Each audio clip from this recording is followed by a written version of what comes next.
भारत की सबसे लंबी ट्रेन जो जम्मू से कन्याकुमारी तक जाती है।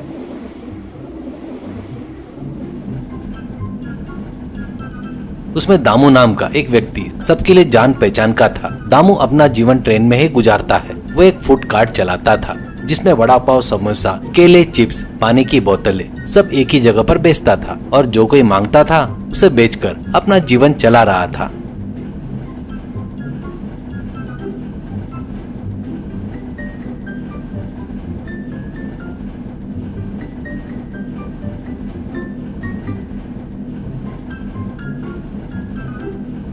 लेकिन दामू बहुत ही कंजूस था। वह 1 रुपया तो क्या 1 पैसा भी कम नहीं करता था, इसलिए सब उसे कंजूस दामू कहकर बुलाते थे।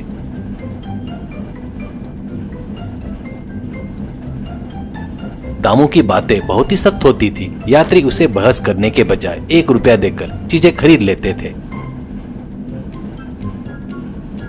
हमेशा की तरह दामू ट्रेन में चढ़ा। अरे पानी की बोतल, केले के चिप्स, समोसे, वड़ा पाव, चिल्ला रहा था। एक बुजुर्ग आदमी ने आवाज लगाई, अरे बाबू वड़ा पाव इधर आओ करके बुलाता है। दामू तुरंत गया और पूछा, हाँ सर, आपको क्या चाहिए? ऐसा कहते ही बुजुर्ग आदमी ने कहा, 1 plate vada pav, hot chips और पानी की बोतल चाहिए। कहते ही दामू ने कुल हिसाब लगाया और बोला, 120 रुपए हुए। बुजुर्ग आदमी ने हैरानी से कहा, अरे बाबू सब मिलाकर तो 90 हुए थे, तुम ज्यादा क्यों ले रहे हो? कहते इस पर दामू ने चिढ़कर कहा, अरे ओ बुजुर्ग आदमी, यह ट्रेन भारत की सबसे लंबी ट्रेन है। इसमें बिकने वाली चीजें के दाम भी 20-30 रुपए ज्यादा होते हैं। लेना है तो लो वरना छोड़ दो। वैसे भी तुम्हें इतना खर्चा करके देने से क्या हो जाएगा? दिखने में तो बड़े आदमी लगते हो, पैसे भी होंगे ना? ऐसा कहते ही बुजुर्ग आदमी ने कहा, मेरे पास पैसे है या नहीं यह मायने नहीं रखता, पर तुम यात्रियों से बहुत ज्यादा पैसे वसूल कर रहे हो, ये सही नहीं है। कहते ही दामू बोला, अरे जाओ, अगर नहीं लेना है तो छोड़ दो। इस ट्रेन में होलसेल में बेचने वाला मैं ही हूँ, मेरे अलावा और कोई तुम्हें नहीं बेचेगा। इस 3-4 दिन की यात्रा में तुम बिना कुछ खरीदे कैसे रहोगे? कहते ही इस पर बुजुर्ग आदमी थोड़ा शांत हो गया। उसने मन मारकर मांगे पैसे दे दिए और सामान ले लिया। दामू ने तुरंत कहा, यही सही तरीका है। देखो बड़े आदमी, तुम्हें भी जीना है और मुझे भी जीना है। तुमने दिए गए 20-30 रुपए से तुम्हारा क्या नुकसान होगा? ऐसा कहकर वो वहाँ से चला गया। बुजुर्ग आदमी के पास और कोई चारा नहीं था तो वो शांत रह गया। 2-3 कोच बढ़ने के बाद देवा नाम का एक 18 साल के लड़के ने दामू को रोका। दामू तुरंत पूछा, हाँ बाबू, क्या चाहिए? क्या खाओगे? कहते देवा ने कहा, भैया मुझे वो केले, चिप्स और एक पानी की बोतल चाहिए। कहते दामू ने कहा, ठीक है 30 रुपए दे दो। देवा ने तुरंत अपनी जेब देखी, उसमें केवल 20 रुपए थे। देवा ने कहा, अरे रहने दो भैया, अभी खाने का मन नहीं है, थोड़ी देर बाद देख लूंगा। ऐसा कहता है। दामू ने कहा, अरे यार, कोई काम धंधा नहीं है क्या? तुम बेचने वाले को रोक कर कहते हो कि बाद में लोगे, और उसे डांट कर चला गया। रात हुई। दामू एक जगह पर बैठकर वड़ा पाव खा रहा था। तभी दामू को कहीं से रोने की आवाज सुनाई दी।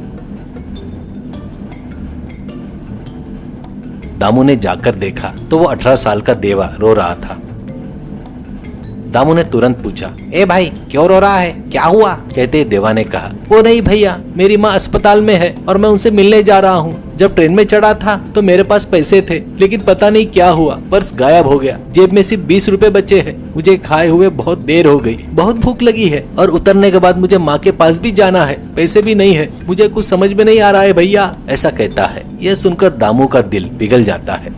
दामू ने तुरंत कहा, अरे छोटे बच्चे की तरह रोता क्यों है? अब क्या है, तुझे भूख लगी है ना? बस यही है ना? देख मेरे पास वड़ा पाव है। और उसने अपना बचा हुआ वड़ा पाव सारा खाना देवा को दे दिया।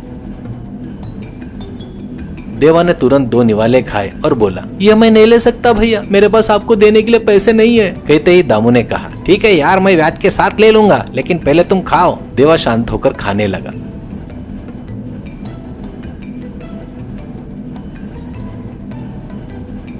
देवा को देखते ही दामू की आंखों में आंसू आ गए। दामू ने मन ही मन में सोचा, अगर मेरी बहन होती तो वह भी इसी उम्र की होती। बेचारा कितना संघर्ष कर रहा है। ऐसा कहकर फिर उसने बाहर से पूछा, ठीक है, तुम्हारी माँ अस्पताल में है, क्या हुआ? कहते ही देवा ने कहा, हाँ भैया, वो इतने दिनों तक काम पर जाती थी, लेकिन अचानक बीमार पड़ गई। मेरे मामा ने उन्हें अस्पताल में भर्ती कराया। मैं कुछ पैसे लेकर चढ़ा था, लेकिन मेरा पर्स चोरी हो गया। मैं बीच में उतरा नहीं हूँ, टिकट तो है। और उसने टिकट दिखाया। यह देखकर दामू की आंखों में फिर से आंसू आ गए। दामू ने कहा। अरे ठीक है लड़के, रोता क्या है, पैसे चोरी हो गए तो क्या हुआ, कोई काम कर लेना तो पैसे आ जाएंगे। अब तुम्हें काम करना है, जहाँ भी काम करोगे ईमानदारी से करना, जो पैसे लोगे सही लेना, समझ में आया ना? ऐसा कहा। देवा के कान में दामू की बातें नहीं गई, लेकिन उसका पेट भर गया और वो चैन से सो गया। सुबह हुई। देवा उतरने का स्टेशन आ गया। देवा उतर रहा था, उसने चारों ओर देखा, दामू कहीं नजर नहीं आया। देवा उतरकर जा रहा था, तभी दामू दौड़ता हुआ आया और चिल्लाया, अरे देवा रुको रुको। देवा ने पीछे मुड़कर देखा। देवा थोड़ा डर गया। देवा तुरंत बोला, अरे भैया मेरे पास सच में पैसे नहीं है, सिर्फ टिकट है और 20 रुपए है, ले लो भैया। और वह डर गया। दामू ने तुरंत कहा, अरे पागल क्या बोल रहा है, 1 मिनट रुक। और उसने पैक किया हुआ खाना और एक पैकेट में और कुछ पैसे कागज में लपेटकर उसे दे दिए। यह देखकर देवा हैरान हो गया। क्या रे, ऐसा क्या देख रहा है, मैं इंसान हूँ, भगवान जैसा लग रहा हूँ क्या? ऐसा कहते ही देवा ने कहा, ऐसा नहीं है भैया, सब कहते हैं कि आप बहुत कंजूस है, आप 1 रुपया भी मुफ्त में किसी पर खर्च नहीं करते। मैंने भी सुना है इस 4 दिन की यात्रा में लोग आपको कोसते रहे, लेकिन आप मुझे खाना दे रहे हो और ये पैसे भी दे रहे हो। ऐसा कहते ही दामू ने कहा, देख देवा, मैं काम में और पैसों के मामले में बहुत सख्त रहता हूँ। ये लोग जो सोच रहे हैं ना, मैं उनसे ज्यादा नहीं ले रहा हूँ। मैं उस पैकेट पर लिखा होता है ना रेट, वही ले रहा हूँ। मैं अपना काम ईमानदारी से करता हूँ और पैसे भी ईमानदारी से लेता हूँ। मैं किसी को 1 रुपया भी कम नहीं करूँगा। और तुम्हें देने की बात है, तुम्हें अभी जरूरत है, तुम्हारी माँ अस्पताल में है, इसलिए दे रहा हूँ। इंसान को इंसानी मदद करनी चाहिए ना, है ना? काम अलग है और मदद अलग है, इन दोनों को मत मिलाओ। अगर कोई मुझे कहता है तो कहने दे, तो मैं कंजूस नहीं हूँ। कहते ही देवा तुरंत दामू के हाथ जोड़कर प्रणाम किया। प्रणाम करके देवा ने कहा, भैया मैं नौकरी करूंगा और आपके पैसे लौटा दूंगा भैया। आप इसी ट्रेन में रहते हो ना, मैं फिर आऊंगा। और दामू को प्रणाम करके देवा चला गया। सभी लोग जिसे कंजूस मानते थे, दामू कितना अच्छा इंसान है यह देखकर आसपास के यात्रियों ने मन ही मन में दामू की तारीफ की।